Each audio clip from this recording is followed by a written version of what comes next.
All right, let's get right into it. We are going way, way back, thousands of years, to ancient Babylon to unpack one of the most incredible stories ever told. This thing has it all: cosmic warfare, a hero who's not so sure he wants the job, and the seriously violent birth of the entire universe. So whatever you think a creation myth is, you might want to set that aside. This one's a real blockbuster. And right at the center of this whole story is this amazing artifact, the Tablet of Destinies. Seriously, think of it like the universe's source code. Whoever has this thing controls the fate of, well, everything and everyone. It is the ultimate prize in the war that's about to kick off, so the stakes, yeah, they could not be higher. So where does a story like this even start? Well, it's not with light and darkness.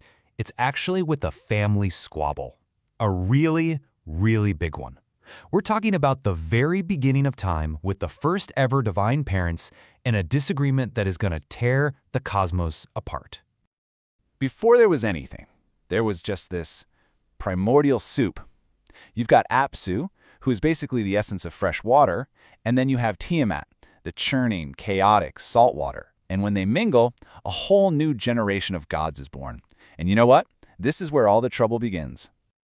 And you could probably relate to this. These new gods, they are loud. They're chaotic, they're having a great time, and they are driving their father, Apsu, completely insane.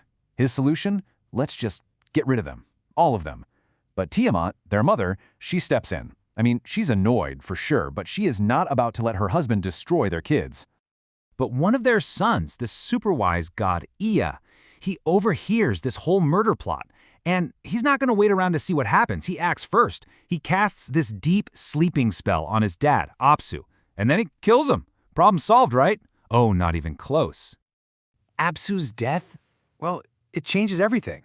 Tiamat, who just a minute ago was protecting her children, is now just consumed by grief and rage. And with a little encouragement from some other gods, she goes from nurturing mother to a terrifying goddess of pure vengeance. Yeah, she's basically goaded into it, other gods whispering in her ear that she has to avenge her husband. So Tiamat declares war. And she doesn't just get mad. Oh no. She creates a whole army of horrifying monsters. We're talking venomous serpents, raging dragons, just nightmarish creatures to unleash on her own children. And who's going to lead this army of horrors? She promotes a new champion, a god named Kingu. She makes him her new husband, the general of her forces, and, this is the big one, she gives him the Tablet of Destinies. So now he holds the ultimate power in the universe, and it's all in the service of total chaos. The other gods are, terrified. They try to face Tiamat, but her rage is just too much, her army too scary. They need a new champion, a hero strong enough to actually face the mother of all monsters. And they find him in a pretty ironic place, the son of the god who started this entire mess. And you can just feel the desperation when you see who fails first. Ea, the clever god who killed Apsu in the first place, he goes out, takes one look, and retreats in fear. Then Anu, the sky god, one of the most powerful beings in existence, he also turns back. Nobody can stand up to Tiamat's fury. And that is why they turn to Marduk. He's Ea's son, and he was basically born perfect. Get this, 4 eyes to see everything, 4 ears to hear everything, he breathes fire when he talks, and he was created with double the divinity of any other god. He is pretty much literally their last and only hope. It's actually his own father, Ea, who has to go to him. Having failed himself, he knows that only Marduk has the power and the guts to face Tiamat. He basically says, "Son, it's got to be you. You're the hero we've been waiting for." Now Marduk, he's confident, for sure, but he's also a bit of an opportunist. He says, okay, I'll be your champion, I'll fight her, but he's got one condition, and it is a big one. If he wins, he won't just be a hero, he's going to be the new, supreme, undisputed king of all gods. This isn't just about saving the day, it's a total power grab. The gods are desperate, but they're not stupid. They need proof. They say, show us you have this kind of power. So Marduk just speaks. He says a word and a constellation vanishes from the sky. He speaks again and poof, it's back. He has command over creation itself. The gods are absolutely floored, and right then and there they hail him as their new king. So, the deal is done. Marduk is king. Now all he has to do is, earn it. And what comes next is the main event, the one-on-one cosmic battle between Marduk, the champion of order, and his own grandmother Tiamat, the embodiment of chaos. The fate of everything is riding on this. Marduk gears up, and his loadout is just incredible. He's got a storm chariot, a bow, a mace, and lightning. But his secret weapons are a special net he made just to trap Tiamat and the 7 destructive winds that he commands. So he confronts Tiamat, and she is every bit as terrifying as you'd imagine.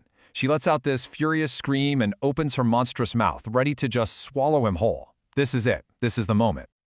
But Marduk is as smart as he is strong. Just as she opens her mouth, he unleashes all 7 of his winds and drives them right down her throat. They inflate her from the inside out, swelling her body like a balloon so she can't even close her mouth. He's trapped her using her own attack.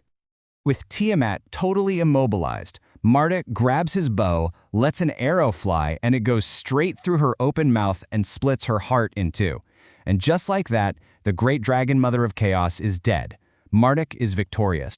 So the battle is over, but Marduk's job is really just getting started. He doesn't just defeat chaos, he's going to use the raw material of chaos to build a brand new, ordered universe. This is where the story shifts from pure destruction to a really unique and kind of gruesome act of creation. So what does he do with Tiamat's enormous body? Simple. He splits it right down the middle, into 2 halves. This is going to be the raw material for his new world. The world is then built, quite literally, from her body. Her top half, that becomes the sky. Her bottom half becomes the foundation of the earth. From her eyes, he creates the sources of the Tigris and Euphrates rivers. Her saliva becomes clouds and rain, and even her poison gets repurposed into mist and fog. The entire world is made from the corpse of the monster they just defeated. Okay, so the cosmos is built, the stars are all set up, but there's one last piece of the puzzle. The gods are exhausted. They just fought a war, and now they have to maintain this new universe. So Marduk decides he's going to create a new type of being, one that's designed for a very specific job. Remember Kingo, Tiamat's champion, the guy who held the Tablet of Destinies? Well, Marduk has him executed. And from his blood, the blood of a traitor god, Marduk, with a little help from his dad, Ea, makes the first human beings. Think about that. Our very essence is tied to the defeated army of chaos. So, why were we created? The myth is super clear about this. Our one and only purpose is to be the servants of the gods. We were made to do the hard work, till the fields, maintain the canals, offer sacrifices, so that the gods could finally kick back and take it easy. With humanity now taking care of all of the chores, the grateful gods decide to build a proper home for their new king. At the very center of this brand new world, they build a magnificent temple city in Marduk's honor, and they call it Babylon. This whole cosmic story is, in the end, an explanation for why Babylon is the center of the universe. So as we wrap this up, we're left with this really powerful idea. The world, in this story, wasn't born out of some peaceful harmony. It was born from the violent victory of a male sky god over a chaotic female water goddess.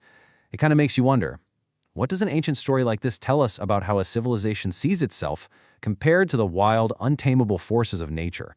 Definitely something to think about.